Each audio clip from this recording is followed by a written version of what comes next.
This evening, I would like to delve into the history of Krishna consciousness in Connecticut. And I believe there's no one more qualified to enlighten us than our special guest tonight, His Grace Pyari Mohan, who has been the temple president in Hartford for 40 years. Some of you may not even be 40 years old. But before we do that, we'd like to hear some of your background. How did you find out about this obscure Hindu cult? Oh, wow. Well, I saw the devotees in downtown Brooklyn. Actually, even before that, I saw them in Oakland, California, when I was in the Navy. And they were having a kirtan.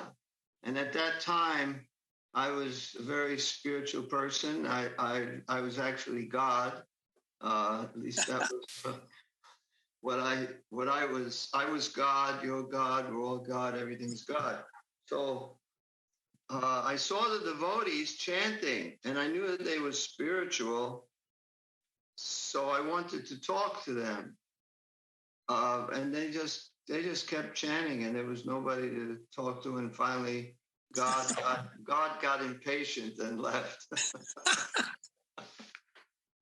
So then another time, actually, this happened, I think, even before then. A friend of mine who also got initiated by Prabhupada. We were both in the Navy together, and we both into spiritual things. We were like on a spiritual trip where other people were on different trips. We were on a spiritual trip.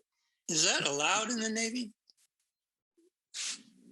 No, well, it's what allowed in the Navy? Spiritual trips. Yeah. It depends on what you mean by a spiritual trip. It's spiritual, but you take drugs are not allowed in the Navy at that time. Not they are. I'm sure they're not even now. But I saw we were walking down in Manhattan. Me and my friend who later got initiated as Subhuti, not Subhuti Roy, but Subhuti, and he. We're walking down the street, and this time, this is before I was God, and so I wasn't as spiritual. But there's a Hare Krishna, so I just thought it was weird, and I just kept walking. But he stopped, and the guy talked to him, and I'm waiting for him, and then he finally leaves the guy, and he has a book, and we start walking again. And I ask him, "What are they about?" He said, "If you want to know what they're about, read the book." I said, "Just tell me what they're about." He said, "You want to know? Read the book." I said, "I don't want to know that badly. It's okay." That was the end of that. So that was one of my first encounters with them. But then after I thought I was God, and I met the other devotees in Berkeley. Then in Brooklyn, I saw the devotees. And I talked to one, and it was really nice because it was very, very short. But I told them, how I thought they felt the same way. I'm God, you're God, everyone is God. And he said, we're not God, we're part and parcel of God. We have the same quality, but not the same quantity. And now I've told so many people how I'm God, and people disagree with me, but nobody could explain it like the devotee. And when he told me that, I said, that's right. That's right. I knew that was right, because even though I was God, I wasn't, I didn't have the potency of God where I can do anything. But he explained it really nice. So then I got to meet it's a long story. I'm going to make a long story short, but basically, I said the next time I see the devotees, I'm going to move into a temple. And then I hitchhiked around the country, back and forth, cross country, hitchhiking, north, south. And I never saw the devotees. So I thought, hey, maybe I don't have to do it. I didn't really want to do it, but I thought it was the right thing to do. Anyway, there's just too much to try and tell everything. But basically, I finally went to the Brooklyn Temple. when I went, I had no idea what to expect. And what I did come back with, what I felt when I was there, is that nowhere, anywhere in the world, I've been to Japan, the Philippines, Hong Kong, so many places all over what's called the Westpac, so many countries and stuff. And nowhere in the world was I ever treated so nice as I was when I went to the Hare Krishna temple. And that's what I left with. And even the prasadam, I didn't think the prasadam was that great. The only thing I liked was sweet rice. Everything else was just real spicy. I remember thinking, this is a brown mush, this is a green mush, this is a red mush. Everything was a mush. You could not distinguish anything. It seemed like they blended everything up to just be one mush. But I like the sweet rice. I like the plays, and I like the devotees a lot. They were just so nice. And this is Brooklyn. You know, generally you don't go to Brooklyn to find the nicest people in the world, but they were there. And that's one thing we should also do now is when people come, we should treat them so nice that they really, really like, you know, the atmosphere. I was treated so wonderfully. So then I went every Sunday for about 3 weeks. And this is another true fact. After 3 weeks at Sundays, after the first day, I bought a Bhagavad Gita and a Krishna book. And every night I would read both Bhagavad Gita and Krishna book. And then after 3 weeks, when I was reading also Bhagavad Gita, I understood the verses, and I didn't understand how Srila Prabhupada got what he was saying from that verse. I got a totally different understanding when I read the verse, but I kept reading it, which is really, really proof that the purports in one sense are more important than the verses themselves, because that's where you get the right understanding. Because when you read the verse, you can interpret it in different ways, but Prabhupada explains the right way. But anyway, after 3 weeks at the Sunday feast, I'm taking prasadam, talking to the devotee, and somehow or other, I said, "Do you mean Krishna is a person?" Because I had a different understanding of God. And they said, "Yes." And then I said, "Oh," then everything I was reading made sense. I was reading every day, even though I couldn't quite understand it, because I knew the truth was there. But when I found out God is a person, then I could understand it, because I had my own energy, force, light understanding of God. Anyway, gradually, actually, Bhadraj, I don't know if anybody knows Bhadraj, but he talked with me. Well, it's so many things. But he saw that I was sincere, and he brought me over to the press where they print. We had a printing press in Brooklyn. That was ISKCON Press. And then they moved to California. But when it was there, they had a photography department. So I went there and I wanted to learn more about photography. And I had some very nice cameras and equipment that I bought in Japan when I was in Japan.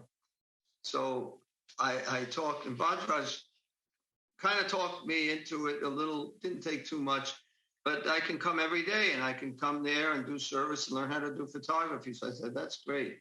So then I went every day to the temple. I worked with Bhagava, I think Bhagava. He was a photographer there at the time. And just for the first day. And then the next day I went, they needed help with the press work. And then I just worked at the press after that. But we'd go every day. I would do service, and everybody liked how I did everything. I was very particular about everything, how to pack everything perfectly. But they liked it. And in the evening, the whole temple, we had 3 vans packed with devotees. We'd all go to 42nd Street, Times Square, and have kirtan. And it was so good. So all day I'm with the devotees. I didn't go to the morning program. I didn't get up that early. But I was all day serving, didn't go to kirtan. Then after the kirtan, I'd go take the subway back. And I remember thinking that I was like so high from all this chanting and service. And I was thinking those devotees, they don't know how high they are because they never stop. They just keep going all day long, 24 hours a day. If you take a break from it, then you can see how high you are. So every night I take the subway and I go home, and then the next day I do the same thing. It was really nice. And then I did that for about 3 months, and then I finally moved into the Boston Temple. And while I was in Boston, we did travel in Sankirtan in Connecticut, and because Connecticut was a better area for distributing books than at the time than we found in Massachusetts. And while we rented an apartment there, so we'd stay there all week in the apartment, and then we'd go back for the Sunday feast. And I remember when we had about 5 people on our party, and I was the band leader. And I remember saying that, if you ever see you can look it up afterwards, the Capitol building in Hartford, Connecticut, there's a beautiful dome. It's gold. It's really nice. And I said, someday we'll make that a temple. Someday that will become a temple. Because at the time we're convinced that Krishna consciousness is just going to spread like anything and we're going to take over the world. It took a little bit longer. It hasn't quite happened yet, but eventually it will. So I said that will be a temple. And then in the future, probably around, that was the early 70s. So probably in the early 80s, when I was already in Hartford, there was 2 devotees that were traveling to every capital and giving the Bhagavad Gita to the governor. And so this devotee, they stayed here while they were here in Hartford, and we were talking, and he went to the governor. And anyway, make a long story short, they had like a fireplace, a marble mantle on top, and on top of the mantle was a deity of Krishna, or Murti of Krishna. So I said, so it did become a temple. I was happy about that. We didn't get it yet, but at least Krishna went there. And then we found that the devotees here were really nice. There was a brahmachari temple, not we found. I was a brahmachari at the time. And it was a brahmachari temple, and it was real nice. So, and they didn't have a president.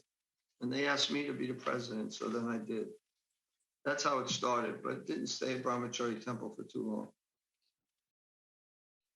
Because all those brahmacharis that are brahmacharis for life are pretty much all married by now.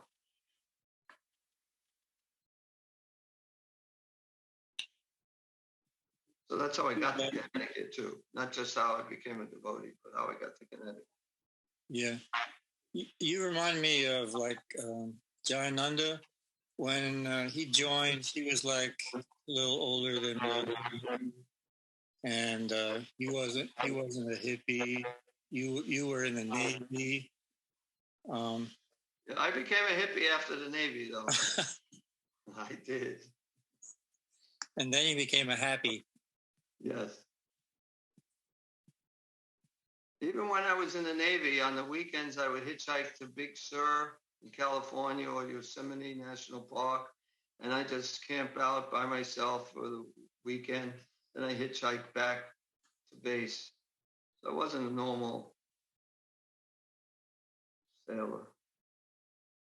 So when you want a spiritual trip in the Navy, it's like they say, join the Navy, see the world.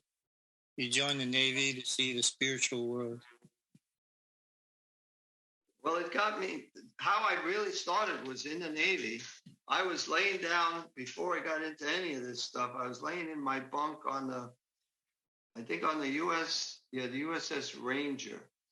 I used to be on the Yorktown, which is now decommissioned, and now it's like a museum in North Carolina, I think. Yorktown, that was the first ship. That was a really old ship. Then I was on the Ranger. But I was laying in my bunk. There's 3 bunks, one on top of each other. Is about, maybe 2 feet from the bunk above you. And I was thinking about my life. This is the beginning of my spiritual life, was right there. Because I thought about when I was up to 5 years old, I don't even remember anything. Then I went to school. I didn't really like school. Then I got out. I graduated high school. I got a job at an insurance company in New York. Then I joined the Navy, and I'm in the Navy now. I had a girlfriend. We were getting engaged. I had the engagement ring. Then we're going to get married. Then we're going to have kids. Then I'll buy a house. Then our kids will grow up, send them to college. Then they'll get married and they'll have kids, and I'll become a grandfather, and then I'll die. And that's when it hit me. That doesn't make any sense. This is completely true. That's exactly what I was thinking. One step at a time. I didn't see the whole picture until I saw the whole picture where I died. And I says, why should I go to all that trouble just to die? If that's all there is, why don't I just die now? And I thought there has to be more to life than that. And the very next day, I went to a meeting, the Latter-day Saints on ship. And they were talking about, well, no, not the very next day, I got a friend who was religious. He gave me a Bible. He gave me a New Testament, but for modern man or something. So it was in a language not using all the Tao and all this, but in English that we know. And then I was a Catholic. I didn't know anything really about Jesus, but when I read that New Testament, I realized who Jesus was and how he was perfect. And I wanted to be like Jesus. So then after that, I went to a Latter-day Saints meeting. And at the meeting, this is pretty funny, I think, but they were talking about marriage, so much about marriage. So I raised my hand and said, why are you talking so much about marriage? Because Jesus wasn't married. And they said, well, we think he was. And then I kind of rejected them for that because it doesn't say anything. Where did they get that from? I don't know. I mean, maybe he was, but you can't just guess, So I rejected them. I went to so many different religions, and as soon as I found one thing wrong with it, I reject it because I thought if it's coming from God, it has to be perfect. And then I met the Hare Krishnas, and when I met them, I had a lot of questions, and they had really good answers for every question I had. So, and I had a lot of things like with Jesus, I thought if I lived during Jesus's time, I would be one of his disciples. And then later, when I knew about the Hare Krishnas and how I should join, but I really didn't want to. My main thing was I didn't want to wear a dress. I just couldn't see myself wearing a dress. I didn't mind cutting my hair. I don't care. My beard, that's fine. But I thought a dhoti was like a dress.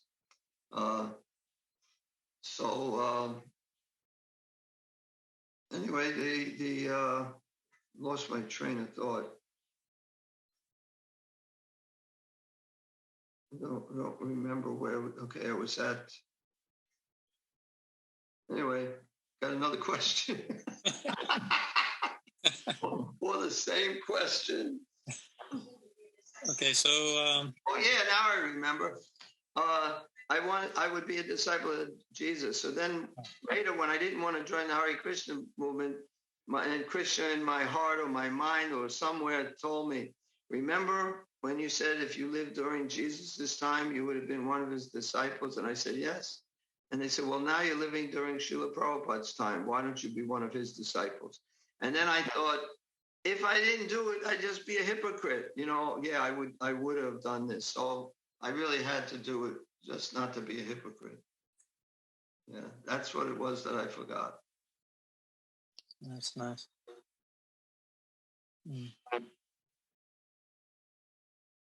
So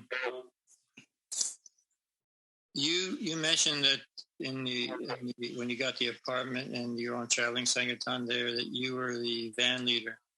So seems like a van leader from the beginning, and when you joined the Radha Damodar party, You were a van leader from the beginning until the end of the Radha Damodar party. I think that's why they called you the living legend. I don't know if there's any other devotees that lasted for the entire Radha Damodar party. Oh, there were others. There definitely were others. But yeah, I wasn't a van. When I first moved into the temple in Boston, I was the treasurer. I think they made me the treasurer because I brought a bunch of savings bonds from the Navy and gave it to them. So that's a qualification.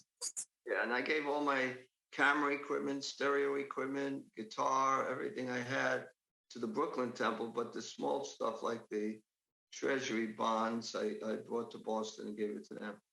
So I think because of that, they made me do. Also, I studied bookkeeping. That's what I was majoring in school.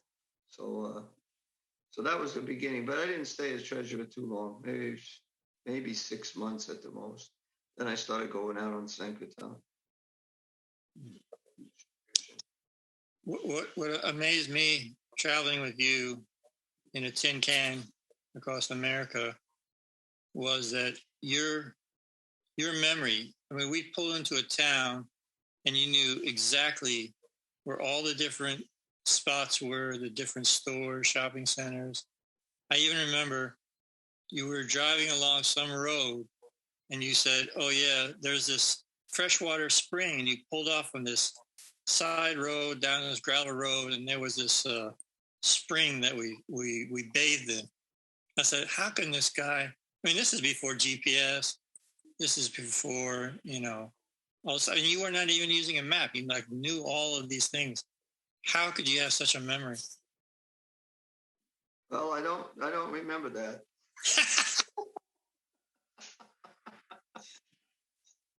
No, I do remember the I don't remember where it was or anything, but I do remember finding these places I knew. I don't know how either. That was even before maps were invented. Maybe it was your naval training. Were you a navigator in the Navy? No, I just worked in the personnel office. Just a clerk. Yeah. Anyway, Krishna, I don't know, somehow helps. Krishna is the source of our remembrance and forgetfulness. So then after Ramadan, the party broke up in 77, what did you do then? Well, I was still in Houston, and I just followed my authorities, and they told me to go to Chicago. They got me a flight to Chicago. And so I went to Chicago, and then I just did Sankirtan there for a while. Then they sent me to New York or Philadelphia. I don't know which one went first. But I went to New York and Philadelphia, and then back to Chicago. And then from Chicago, I went to Connecticut. But Chicago, anyway, and in Philadelphia, I was the Sankirtan leader. But it's the first time we're dealing with women. I've dealt with men, and I know they called me the sergeant over there because I guess I was more like you just deal with men. You do this, do that, So some of the women may have been a little afraid of me. Anyway, we had great times sleeping in the vans and going out and distributing, and it's like it's there's never a dull moment, There's always something going on. Really nice. I'll just interrupt the interview and tell one story about you're indirectly involved in this story. I was in Korea, and Goswami and Girihari Swami came to visit, so I cooked the lunch. And Goswami, as you may know, is very particular about his prasadam. Yes. And it was not very impressive what I cooked. It was he said, how did you learn how to cook? I said, from Pyari Mohan. He said, Pyari Mohan, well, this tastes like something that was cooked in the back of a van driving down the highway at 70 miles an hour.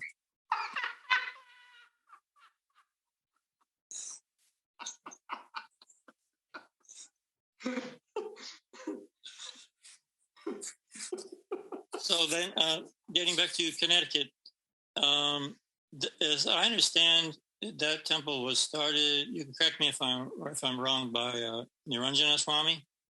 Yes, Niranjana Swami was the first temple president in Connecticut,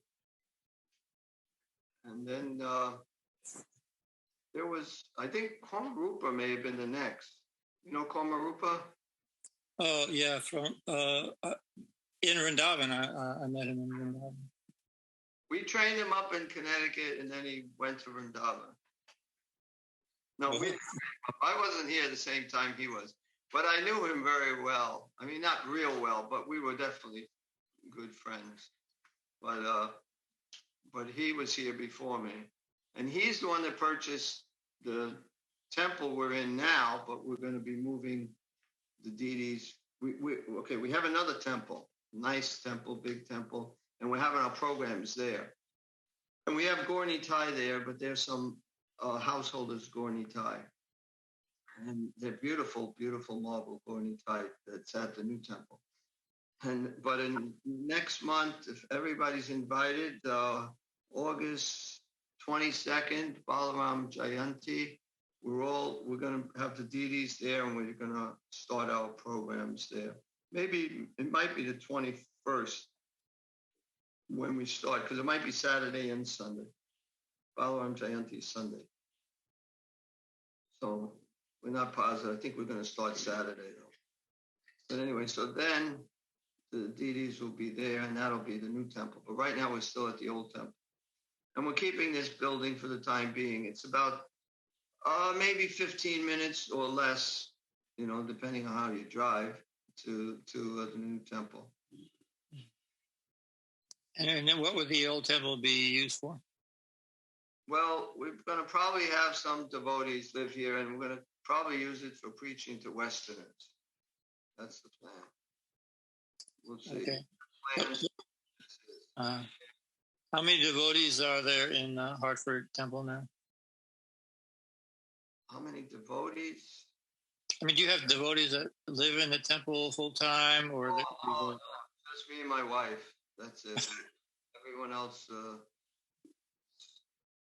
has their own place. Everybody has jobs. Okay.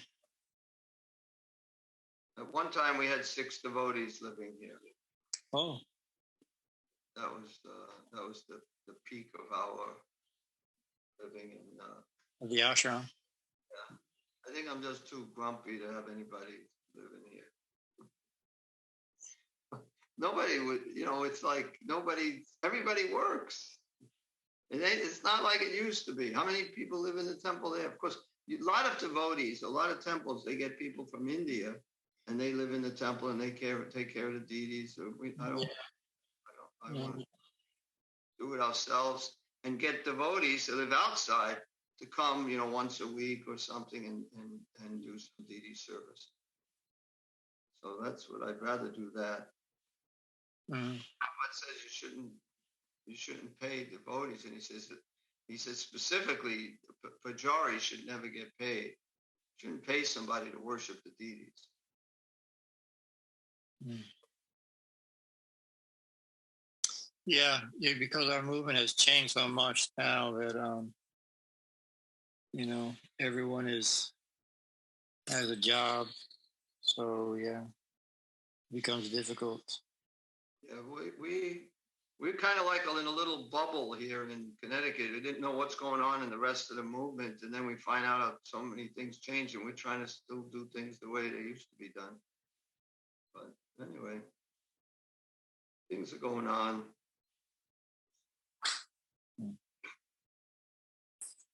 So, how did you raise the money for the new temple that you have? It's quite large compared to what you have now. Yeah, well, originally we've been saving for a temple for at least 10, 15 years, but we didn't have enough to, to buy the temple. There's a very nice devotee who passed away, Yadu Nandana, Niranjana Swami disciple. And he was a single guy, he was a Westerner, and he had a will and he gave everything he had to the temple, which came out to be about almost $400,000. Wow. So that's where we were able to get the money to pay for the temple. Of course, anyway, that's a whole story of the temple purchasing too. But we wound up getting it. We agreed on 550, and then everything, papers were all signed, and then I changed my mind and I said 450, and then it's a whole big thing why it happened and all. But then they actually did agree to 450. It was because it's been buying. That is amazing. Krishna knew what was going on. I was in anxiety for a whole week, just because everybody in the temple here wanted us to get it, except for me, and I didn't want it only because I thought if something's wrong, I'm the one that's going to have to deal with it. Nobody else is going to be dealing with it because I deal with everything. And if we don't have money to pay, how am I going to get the money? For paying for all the overhead. But anyway, so I was in anxiety. I was actually traveling at the time also with Niranjana Swami, and he saw how disturbed he wanted it, but he didn't push me to get it. I really have a lot of respect for him for that reason. He just let me know what he wanted, and he never said anything else again. And it was up to me, whatever I wanted to do. And I was in a lot of anxiety because I thought if Prabhupada was here and Prabhupada said, get it, I'd have no problem getting it. It's like, I don't know. I don't want to do the wrong thing. I have to be sure. Krishna's got to let me know. So anyway, something came to me that just tell him you want it for 450,000 after about almost about 4 or 5 days of suffering, total anxiety. And then if they ask why, because there's asbestos, there's lead paint, there's so many difficulties, problems, there's a lot of unknowns, and just tell them that. So that just came to me, and I think it came from Krishna, and I'm quite certain it did, because even the timing when he told me, or when I thought that, the Catholic Church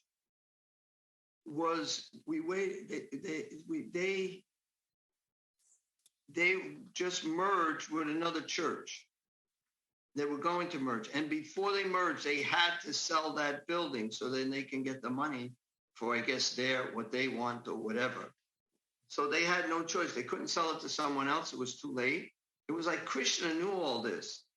So after we got it for 450, then I knew Krishna wanted this building. Mm. So then I had no problems anymore.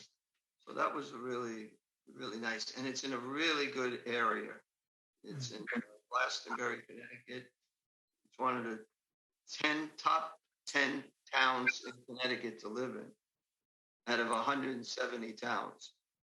Oh. Really is that why because that's another thing I was wondering why the devotees decided to start in Hartford as opposed to other places?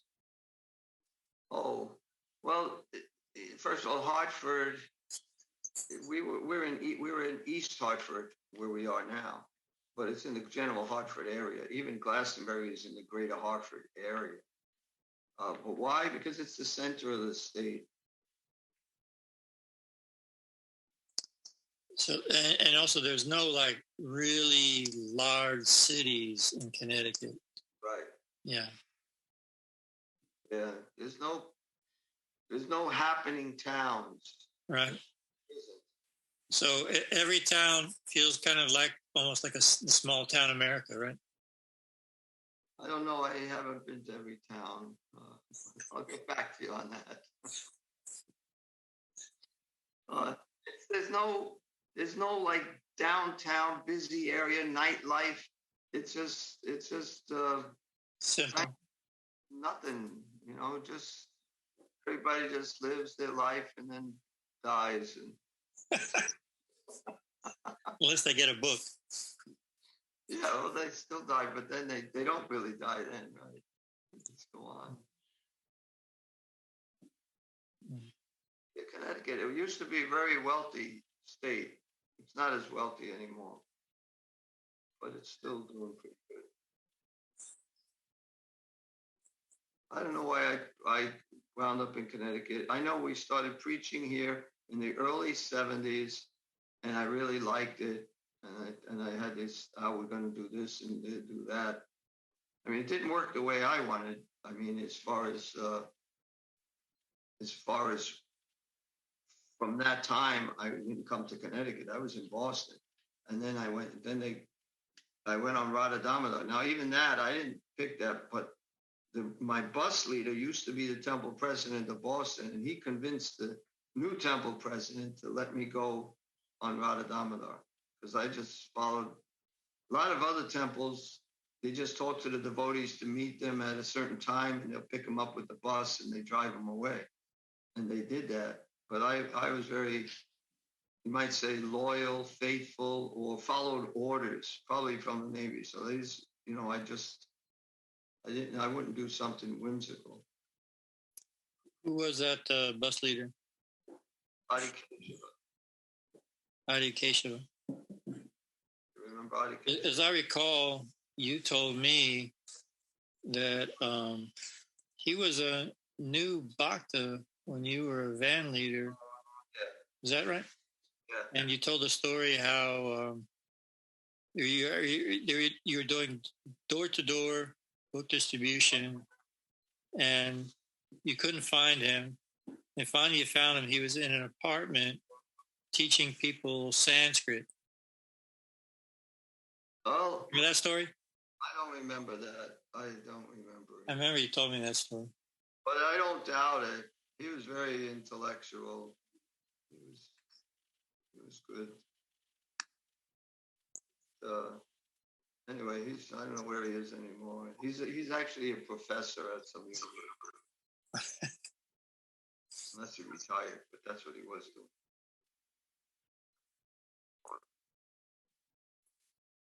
What were some of your other experiences that you recall in your many travels on the Radha Damodar party? Well, before Radha Damodar in Boston, we were in Florida. We had Ramacharya, who also joined the Radha Damodar party from the beginning. He was actually Radha Damodar's pujari. But Ramacharya was really into book distribution. Do you know him at all? No, but I read in the book that Vyasaki wrote about the Radha Damodar party. There's a lot of stories about him. Yeah, but this was before Radha Damodar. We were together, me, him, a couple of other devotees. Rupa, I don't remember who the other one was. We had at least 4 people, maybe 5. And we're traveling, and we got kicked out of one town and another. And none of us was like so disturbed. We just was trying to get, but Ramacharya really wanted to distribute books. I'm driving the van. He's sitting in the passenger seat. Of course, we had no seats in the back. Everyone sat on the platform that covered the books. And we're driving down in Florida at least 50 miles an hour. And Ramacharya is showing a book to a driver in the car next to us. And we're driving. He tells me, keep up, drive. So I was a very good driver. I'm still a pretty good driver. And so I kept up the pace so that he's talking to this guy at 50 miles. And he tells him about the book. He's showing him the pictures. I don't know how much he can tell him because it's like, I don't see how the guy can hear him, but then he tells him how much it is. And then he said, he'll take it. And we pull over to the side and he gets the money. That was amazing. I don't know any other devotees that ever sold a book while they're driving down a highway 50 miles an hour. It wasn't an interstate highway, but it was a highway, 2 lanes. Anyway, so that was, I think, that was Ramacharya. He was a great soul. I don't know where he is now. What was another devotee at that time from Boston? Was that Sahota Swami? Oh, He was in charge of the van party before me, and then I became in charge. But he was funny. I there's so many stories I have with him, but I don't think they're so suited for everyone to hear. You can tell me later. He was good. One time, we would sneak into dormitories to take showers. So police, they now all of us go in. Sahotra would stay in the van, and then we'd come out, and the police were there, and they start talking to us and telling us, you can't do this. And while they're talking to us, Sahotra sneaks into the dormitories and takes a shower and they come back out. Well, they're telling us we can't do this. Another time, this is in a dormitory with selling out books. I think this is pretty funny. But we got caught by the police, or at least I don't know if they're real police or just the campus police, but they are police. And they caught us and they brought us to the dean. And we're all dressed as devotees in saffron, shaved heads, tilak. And the dean wants to know what we're about. And I tell him this story. I said, one time there was a rumor that the Himalayan mountains was going to give birth. So so many people went to the foothills of the Himalayas, because the Himalayas is such a great mountains that they want to see what it's going to give birth to. And then there was a little earthquake shaking, and out from the Himalayan mountains came a pack of rats. And I said, similarly, people look at these colleges thinking they're going to get such great personalities coming out of it. And what comes out? A pack of rats. And we're giving this knowledge that can help them. And then when I got into this, the dean just says, get him out of here. It's like he was going to try to say something to us to scare us. Or he was completely useless. So he just had us leave. Well, that's pretty bold preaching, that you're in a lot of trouble and you start insulting the dean of the college. I was a fanatic. We knew that this is the truth. I had other times like that too, similar things. And I'm just laughing because it's this analogy that Prabhupada had given, and I'll explain even how he gave it. But we were at a meeting at a fair. We legally were able to distribute at the fair, but they kept giving us so many restrictions. So we had a meeting, and there's all these fair people there, the authorities at the fair, and us. And I said, there's a story. I got all these stories that this man was in his house, but it's a brand new house, and he needed to pass stool, but he can't pass stool because he can't contaminate the house until after the fire jug, after the purification process. But he said he has to go really bad. He has to go really bad. So they're listening to this story, and then finally the man tells him, okay, you can pass stool. But then he picks up a stick. But if you pass one drop of urine, I'm going to beat you with this stick. And then they're all looking at me like, what is he talking? And I said, similarly, you're giving us permission to do this fair, but you're giving us so many restrictions, we can't do it. And then after that, they let up on the restrictions. It was anyway. That's a really nice thing. Prabhupada, I heard, said it. Mm-hmm. He was in Mexico, and there were a lot of people who wanted him to give some talk, and they weren't allowing him to give a talk. But then they gave him permission to give a talk, but he can't use any amplification. So he said, so he told that story about the man who needed to pass stool. Yes. Uh-huh. That's in the Nectar books. Oh, it is? Yeah. I don't even remember reading. It's one of those Gopal Kumar stories. Yeah. I was wondering, Prabhu, we have a picture of the new temple, and I think also of Niranjan Swami and Kamarupa. So maybe we could show that. Can you show that, Sri Rupa?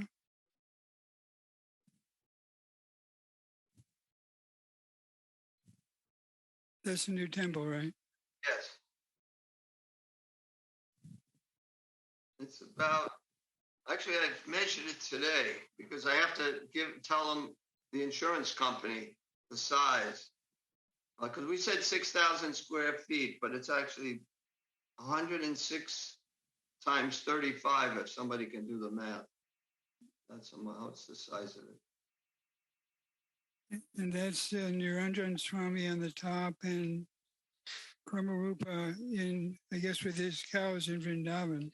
Yeah, this was a festival. He doesn't normally dress like that, but he dressed up for some big festival. Yeah, he is a great soul. Niranjana Swami is a great soul. Niranjana Swami, he's been in Mayapur for the whole COVID-19 so far. Oh, really? And he's pretty anxious to get back, but yeah, I don't know when he's coming back. He thinks he's coming back the end of this year, but we'll see. I was wondering, Prabhu, if you could share any times you saw Srila Prabhupada or any relationship with Prabhupada. Yeah, I could tell you. I'll start with the first time I saw Srila Prabhupada. I was already initiated because I got initiated in the mail, and I'm going to the airport to see Srila Prabhupada. He's arriving, and I'm thinking this is in New York. I think it may have been the TWA terminal because it was an old terminal, very fancy terminal. But when I was there before going, I really wanted to see if I want to look very objectively at Srila Prabhupada and see if he looks any different than anyone else. Because, I know he's the guru and he's special and all that, but I didn't want that to interfere with my vision. I wanted to be very objective and just look at him and see, does he look different than anyone else? So I thought maybe he'd look a little different, but I wanted to see. So when I actually got to see him, I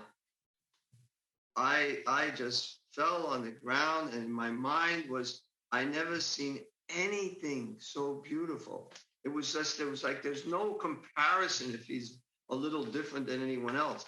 He was completely from the spiritual world. I mean, when I saw him, I couldn't believe how beautiful he looked.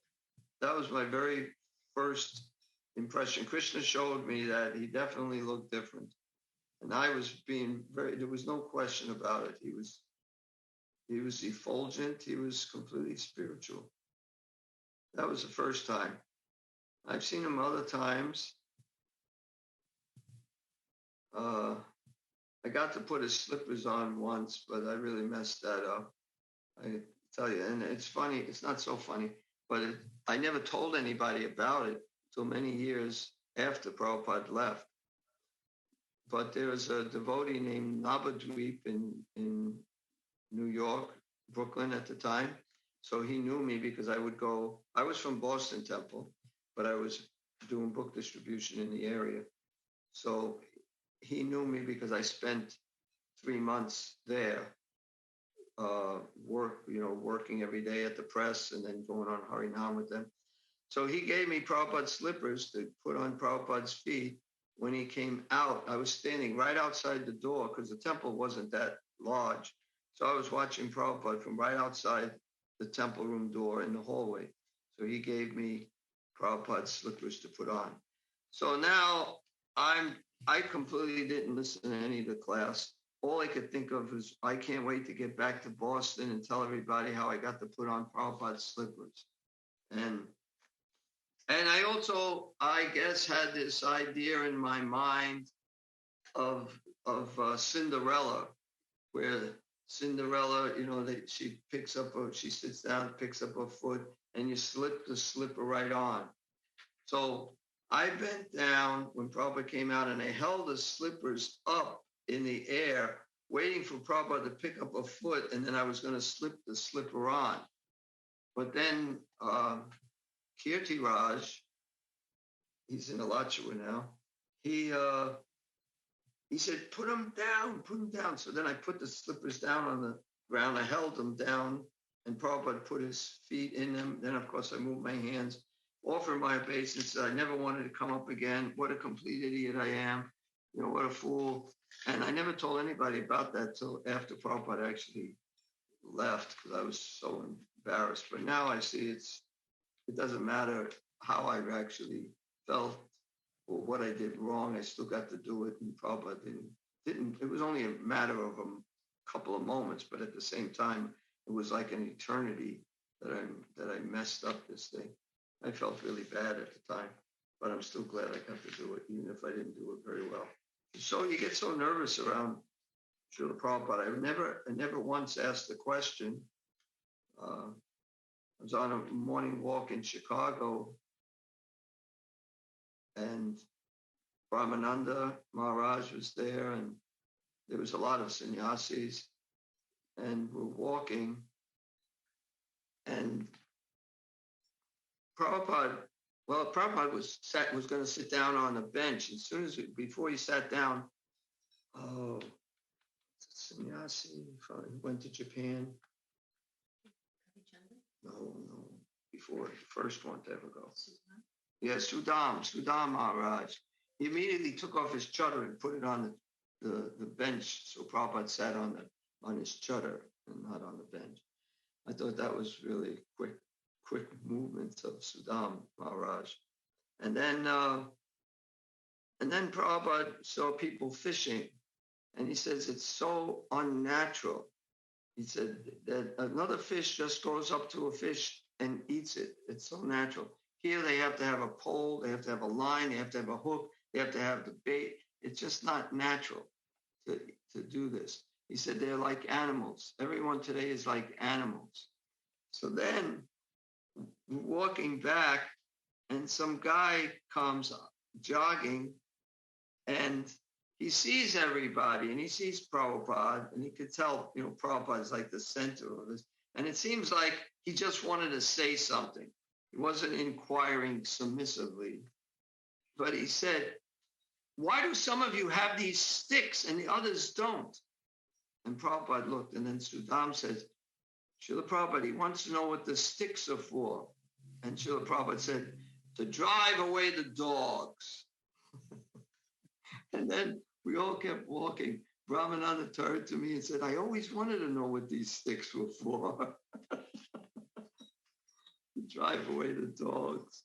He's talking about everybody's like animals. So anyway, so he didn't answer his question because he didn't answer it. We didn't ask it in a real way to find out something. So, but anyway, that was pretty funny.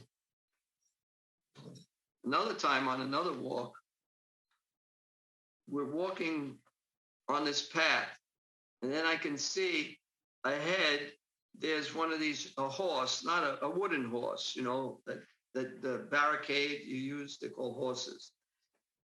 And I'm wondering, what is Prabhupada going to do? Because the path went beyond the horse. Is Prabhupada going to go around it? What is he going to do? What is he going to do? This is the way I was just thinking. What is he going to do? Because I mean, I know I'd probably just go right around it. Anyway, Prabhupada walked up to the horse and turned around and just went back. And it's a simple thing, but I was so curious to see what is he actually going to do. That's what he did. Another time, I was in a room with Prabhupada, actually a few times. Actually, on Radha Damodar, I can tell you about Radha Damodar. This was really nice. Tamal Krishna Maharaj got all the leaders of Radha Damodar to meet with Srila Prabhupada in Chicago. We went into the room, with Prabhupada's room, and Prabhupada, said these are all the leaders of the Radha Damodar party. And I remember Prabhupada saying, these men are all blessed. And I thought, I'm with them. So that means me too. I'm with them. I mean, so I really felt very special that I happened to be there. Then another thing happened in that room is I was sitting in the back of, maybe 20 of us that were there, because every van leader and every bus leader was, I don't know how many there were, but maybe not 20, but near that. And I was sitting cross-legged in the back, but somehow my legs were really hurting. And I was in this pain. And I was thinking, I'm going to ruin this for everybody, because I'm thinking my energy of this pain is just going to go out and just ruin everything for everybody. And then it was like a wave of Prabhupada's mercy just went right over me. It was like up to me and it didn't go any further. Then it finally went over me. And my whole body was free from any kind of pain, any kind of suffering. I felt like really, really wonderful. Then I felt like crying. I was going to ruin it for everybody because I didn't want to, I just felt so good that this had happened. But at that meeting, this is a nice thing also, Prabhupada passed around temples of the Krishna Balaram, pictures of the Krishna Balaram temple that they were building in Vrindavan at the time. And he pointed out, look at that tamal tree. Isn't that a beautiful tamal tree? And I looked at the tree and I thought, it looks like a tree. I didn't see anything special. But Prabhupada really liked that tree. He was telling us how nice it is. After we left, Jushdadumna said, Prabhupada, just like in the Chaitanya Charitamrita, where there's a tree of Lord Chaitanya and there are all these branches. And Prabhupada was, now I don't know if this is true, but Jushdadumna said this, and I thought that it was true at the time. And Prabhupada was talking about Tamal Krishna Maharaj, that this is his tree. It's like this whole party that's, and all the limbs of the tree.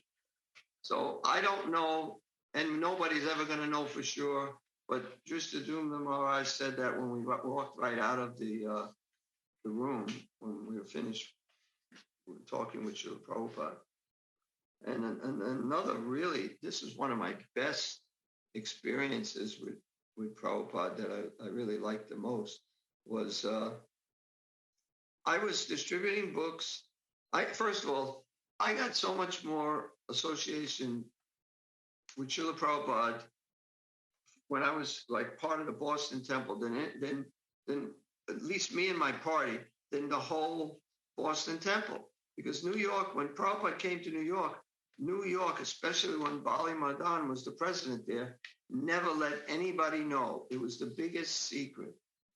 So anyway, we're not allowed to distribute books in New York. We had to get permission, but we were upstate New York distributing books anyway. We weren't in the city. We were in Yonkers.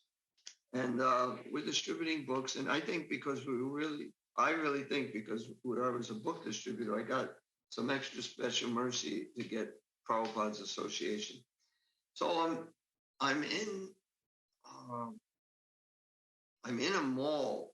I don't remember exactly where we were, but I was in a mall distributing, and I see somebody with a bead bag. Of course, a Westerner with a bead bag. There weren't many Indian people in the early 70s in this country. But so I see somebody with a bead bag, so I go over to him. And he said he just came from, Brooklyn, and he saw his spiritual master, but he's leaving today, Srila Prabhupada.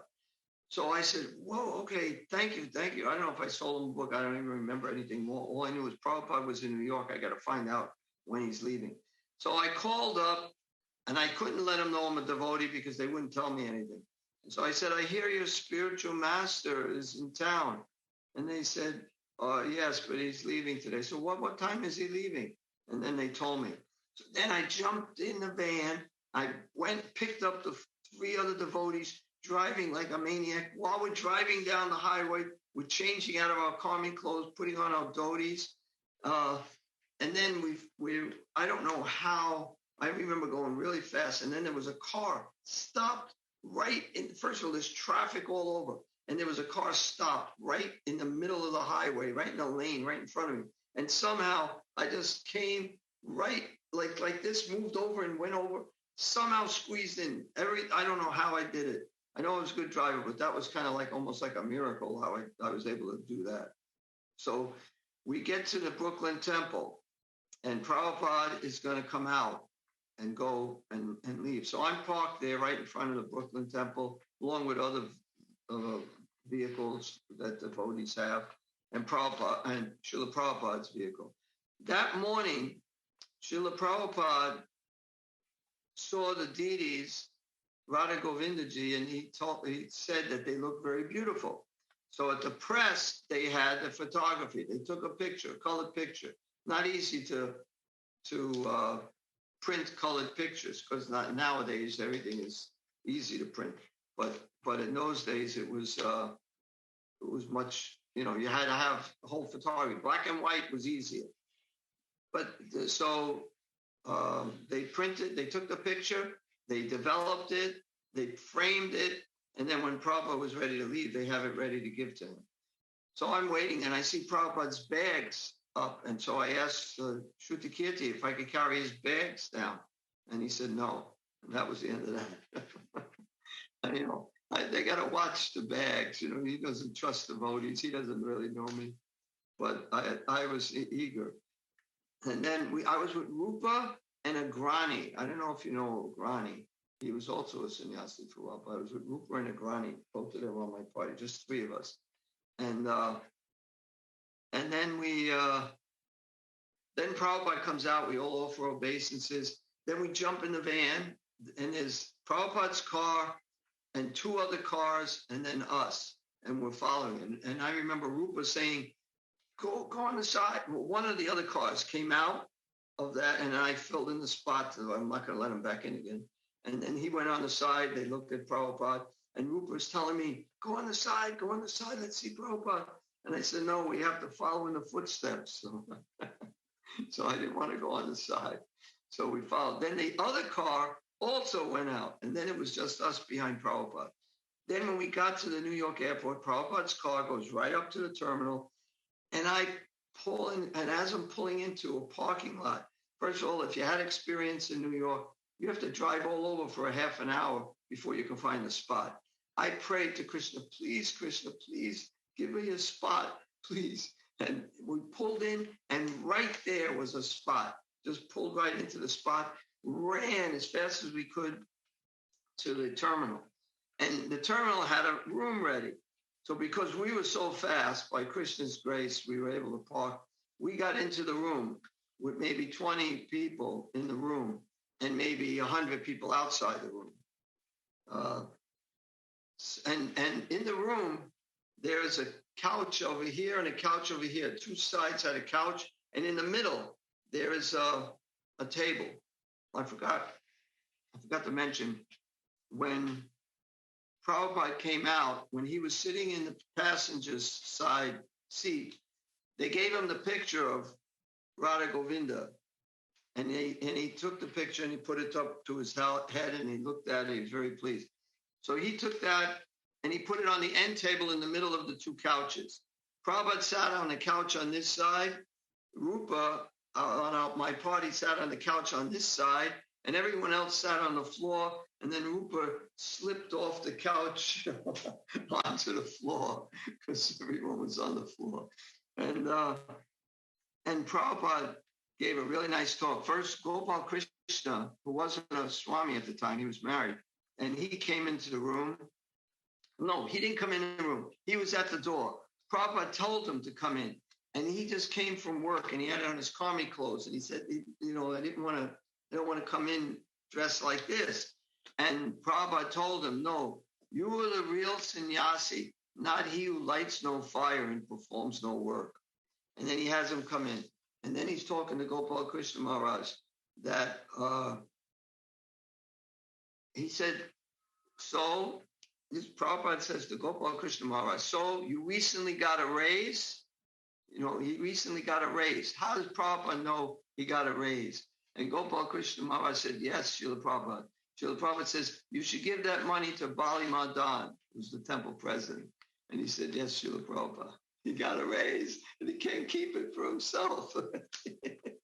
He has to give it to the temple president. Even before that, I'm not telling in the exact order, because before that, he said, wherever grains, as Prabhupada said, wherever grains are nicely kept, there's a good leader and no quarrels in that household, automatically Lakshmi Devi will come into that home. And then he said, so you recently got a raise, but good leader, no quarrels, and grains are nicely kept. Lakshmi Devi will automatically come into that home. You don't have to even invite her. Anyway, it was really nice. And then he handed out roses. Someone gave him a couple of dozen roses. And I was able to, I was fighting to try to get a rose, And I remember Jayadvaita Swami, he wasn't a Swami, he was a brahmachari. I was a brahmachari too. He was just had his hand out just like this. And everyone else is struggling. And every time he put a rose, somebody grabbed it. And then the last rose went to Jayadvaita. And I was thinking, it was almost like he was trying to give Jayadvaita a rose, and everyone just kept grabbing it before he get the Jayadvaita Swami. I told Jayadvaita Swami that. He told me, well, there's a lot of times I didn't get a rose because of that, because of the way he was just seeing if it comes, not fighting for it. Anyway, it was real nice. Oh, I didn't finish in that story. Someone brought in a plate with watermelon. In those days, watermelons all had seeds. Now you can get seedless watermelon. So the devotees cut them in little chunks, took out all the seeds, and they gave it to Prabhupada. Prabhupada took it and put it in front of the picture of Radha Govinda. And he says, wherever you can go, you can have a temple, chant Hare Krishna, we offer food. And then there was this one lady. I want to tell a bad story, but she was a really bad person, and there's a whole history of her. She says she was from the Toyota company, the daughter of Toyota, and she just said a whole bunch of lies. But anyway, she was offering incense to Prabhupada. Now, she was offering it like, I'm going to try to imitate it, like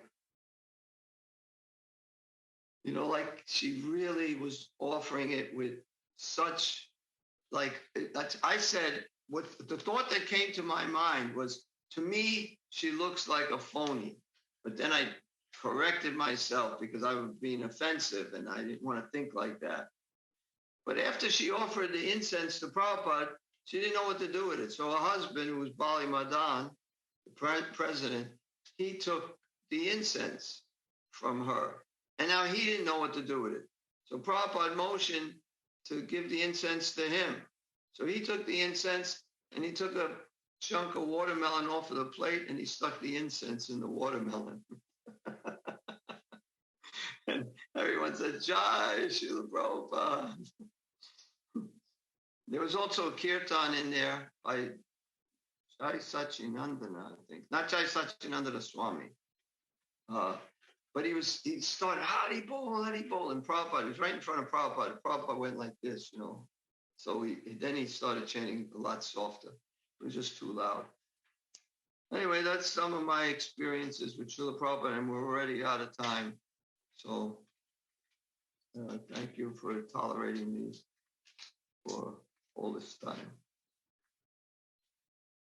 Hari Bol. Any questions? If anyone has any questions, they can unmute and ask their questions. I saw how you once described that you had a conflict because your Catholic upbringing, when you first were seeing the deities in Boston, Oh, yeah. you were thinking maybe this is idol worship or something. Can you describe that?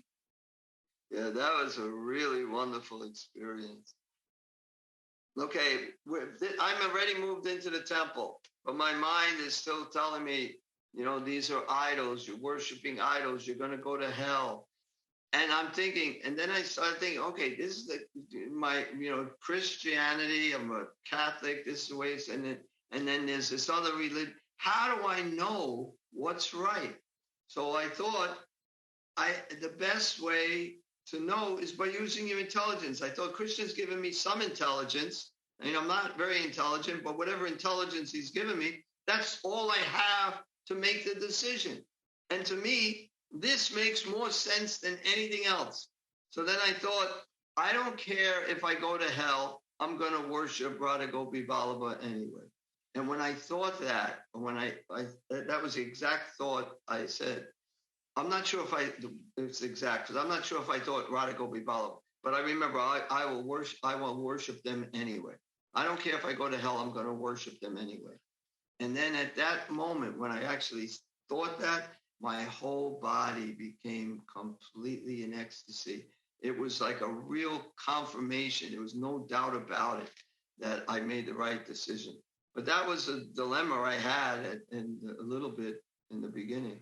But it was a wonderful experience when I decided I don't care if I go to hell, because that's what my mind's going to keep telling me. You're going to go to hell. You're going to go to hell. So rather than argue with my mind, I said, I don't care if I go to hell. I'm still going to worship him.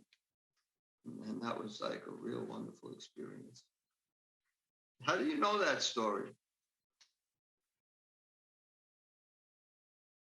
I saw it on the memories from Boston that you spoke on. Oh, yeah. I didn't know there were anywhere, but that's true. Yeah, we were trying to get a picture of you for a flyer, so I Googled Pyari Mohan and saw a 20-minute video in Boston where you were telling various stories of your time in Boston. Yeah, that's probably the best story, just because Radha Gopi Vallabha is just really, really wonderful. Actually, I'm going up on Sunday. I'm going to give class. The first class since the pandemic is that they're opening the temple. It's this Sunday, July 4th, 4th of July. We're celebrating Independence Day. Yeah, so I get to finally get to see them since the pandemic. Anyway, a lot of us are newer devotees, and I think we owe such gratitude to devotees like you who have gone through so many austerities. They say being a temple president itself is quite an austerity. So for 40 years of doing that service, so impressive. And we owe a lot to senior devotees like you. So we just wanted to thank you so much for all that you've done for Srila Prabhupada. Well, thank you. Actually, I didn't say one thing that I wanted to say about not necessarily a temple president, but with anything in Krishna consciousness.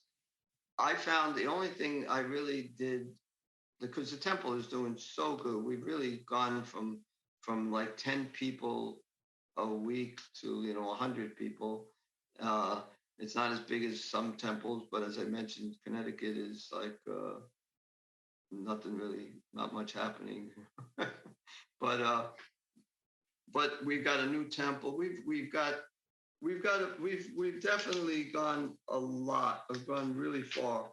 And the only thing I can say is, if you just stick with something in Krishna consciousness, then and you're sincere, your reasons for doing it is to please Prabhupada, please Krishna, please your Guru. And if you just stick with it, you will be a success. Krishna will make it a success. And the thing, it's not always so easy to stick with it, because things come up, and when there's some problems, people don't want to deal with it. You just think there's going to be problems. It's almost like a marriage, you get married, there's problems. Some people get divorced. There's other people have problems, and you stick with the marriage whether there's problems or no problems. And nothing in the material world is perfect. So if you stick with it, there's going to be problems. But if you just stick with it, then everything will work out. Everything will be a success. Particularly with Krishna consciousness, if you're going to try to do some Krishna conscious thing, just don't give up. I think even materially is probably true. If you don't give up, you usually become a success of whatever it is you're doing. But for certain with Krishna is right there, looking, wanting to still please Prabhupada and make his movement grow. And all you have to do is, if you just surrender to it, you get the credit. Krishna is doing everything. So just stick with whatever service you're doing. And even though there's difficulties, just stick with it, talk to people, figure out how you can solve the problems. One other question. What years were you in Houston? I see one devotee, Dwarkanath, who joined fairly early. I don't know if you were here in Houston when he was a devotee. I don't know him. I don't think I know him. He was a congregational member. I mean, he used to buy all the supplies every Saturday. Yeah. No, yeah. I remember the devotees that we lived. It was Deepak Patel. Deepak? But we were in Houston. We were traveling most of the time. We didn't spend too much time in the temple. Yeah, so I don't know. I don't know what years was I there. Well, probably. So, we went there at 80. Janardan's bus and Brahma Das. That was like 1978. 1978. Yeah, well, I was on Janardan's bus. Right. And then they parked the bus in Houston when we took over the temple. They parked the bus and we took over the temple. Yeah, we parked the bus and then we sold the bus. And those deities that were on Brahma's bus became the second set of Gaur-Nitai deities in Houston, small set, Nitai Gaur Chandra. Actually, we have a Gaur-Nitai set from Radha Damodar that was going to be for the next bus. They were never installed on Radha Damodar. And we have them here in Connecticut. You stole them. Someone else stole them and they gave them to me.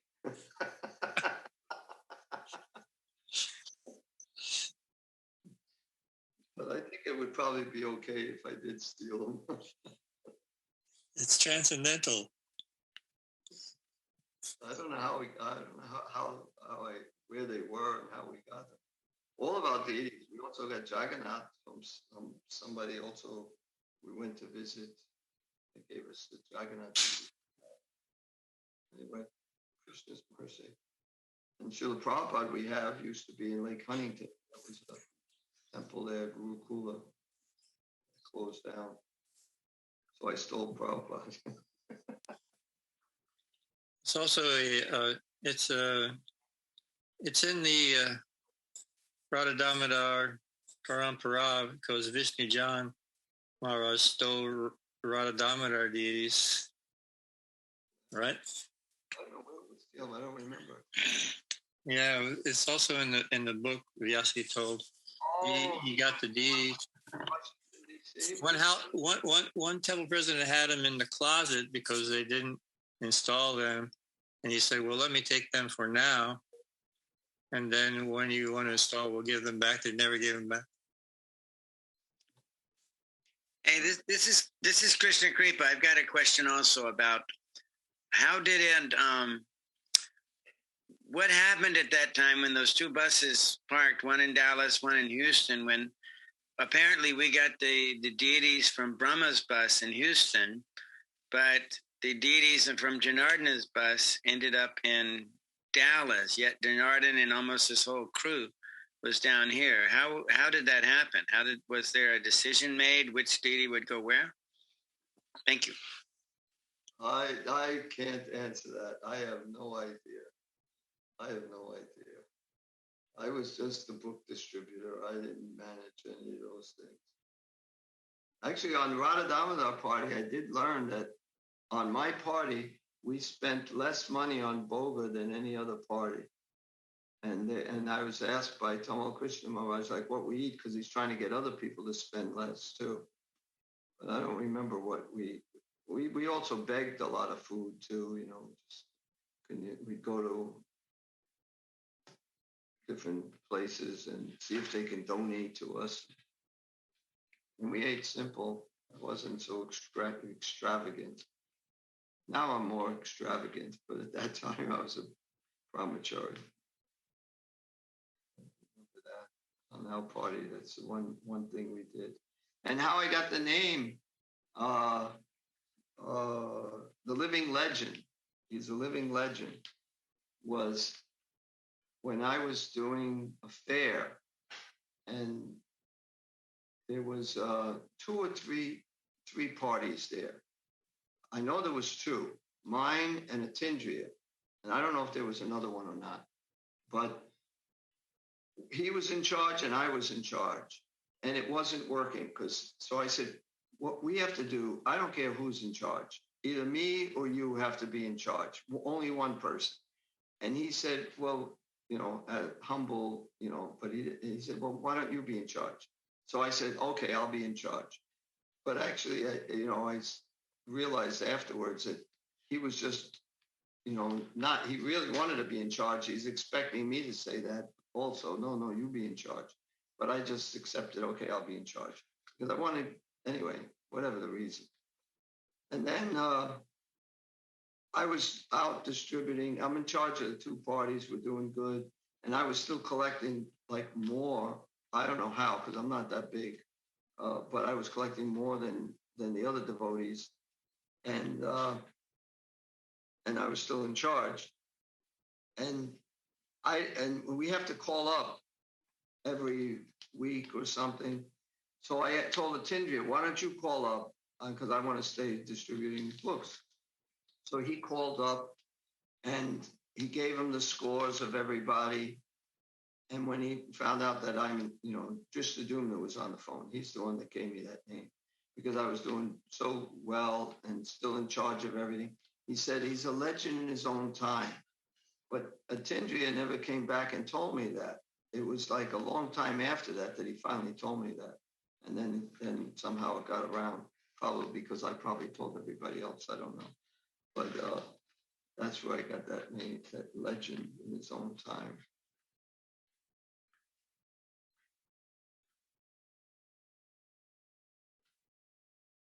But I think that legend is gone.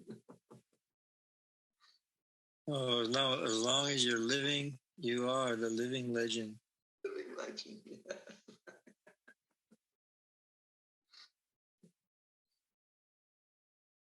Even when I went to Philadelphia, the devotees heard that, and they were thinking, what is this guy going to be like? And I remember one devotee told me he was expecting this really big guy, and he says, and this little short guy comes in, he's the legend.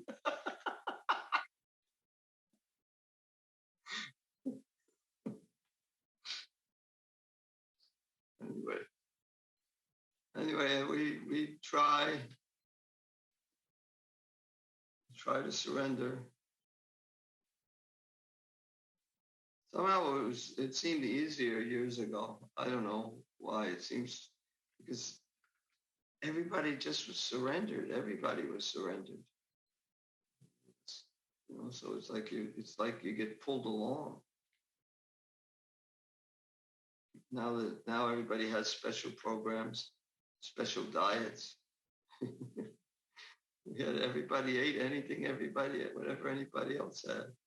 Just ate the same thing. Anyway, I think we can probably end. We already went a lot longer, unless somebody has another question, maybe one more question if there is, and that's it. Yeah, we went way over, but great to have you and wish you all the best. And if you're ever in this neck of the woods, please visit us in Houston again. Yes, I'd like to go there again. I still have friends there, so I don't know when I can go anywhere. I haven't been anywhere since 2017. That's when we got a new temple, and I've been doing so much work with that. But yes, I would like to. And if you're up here, we'll let you stay in a van outside to experience what it used to be like.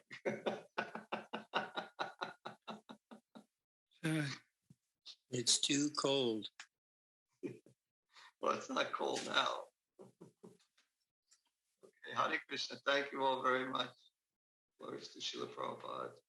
Vanchakalpa Tarubhyascha Kripa Sindhu. Hare Krishna, glories to Prabhupada. Thank you all so much. Haribol, Durga, they're some of our first people who were coming to our Connecticut temple, and now they're in Houston. They're really nice devotees. And yeah, you see, why don't you come here so you can see them? Can you see Jiva? Well, Jiva's here now. She's coming. This is gotta get down so they can see you. Can see you. Hare Krishna. Nice to see you. I see him. I know, but they gotta see you. Hi, Jiva. Hare Krishna.